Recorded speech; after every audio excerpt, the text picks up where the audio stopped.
কুড়িগ্রামের নাগেশ্বরীতে জমি নিয়ে দুই পক্ষের বিরোধে সংঘর্ষ হয়েছে এবং এই সংঘর্ষে ৩ জন নিহত হয়েছেন।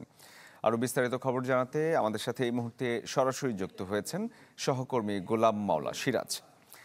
সিরাজ, ঘটনার সূত্রপাত কিভাবে এবং যারা নিহত হয়েছেন তাদের পরবর্তী প্রক্রিয়া কি সম্পন্ন করা হয়েছে সেখানে? হার্টের যত্নে বিশ্বসেরা ক্যানোলা তেল এখন বাংলাদেশে। আমরা যতটুকু জানতে পেরেছি এখন পর্যন্ত আজকে সকাল 10টার দিকেই কিন্তু এই ঘটনাটা, যেটা আমরা স্থানীয় লোকজন এবং পুলিশের মাধ্যমে যেটা জানতে পেরেছি যে এই বিরোধ কিন্তু দীর্ঘদিনের এবং তারা বলা যায় একই পরিবারের মানুষ, তারা জ্যাঠাতো ভাই। হচ্ছে যে প্রথমেই তারপরে হচ্ছে দেশীয় অস্ত্র নিয়ে তারা সংঘর্ষে জড়িয়ে যায় এবং এই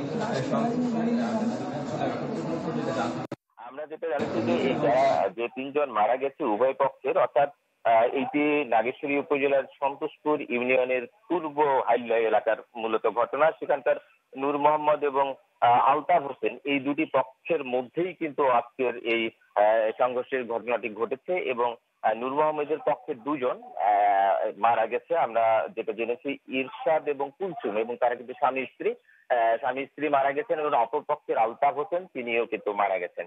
আমরা পুলিশের মাধ্যমে যে খবরটা পেয়েছি যে আজকে সকালে যখন এই ঘটনাটি শুরু হয় তারা কিন্তু দেশীয় অস্ত্র নিয়েই মূলত হচ্ছে যে একে অপর পক্ষের মধ্যে কিন্তু এই সংঘর্ষে জড়ায়।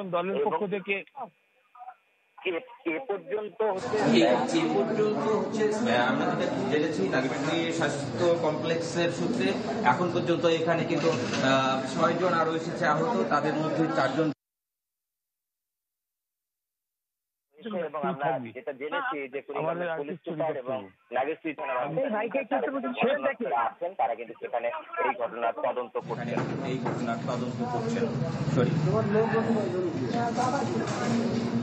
ধন্যবাদ আপনাকে। দর্শক, আমরা কুড়িগ্রামের খবর এতক্ষণ আপনাদের দেখাচ্ছিলাম।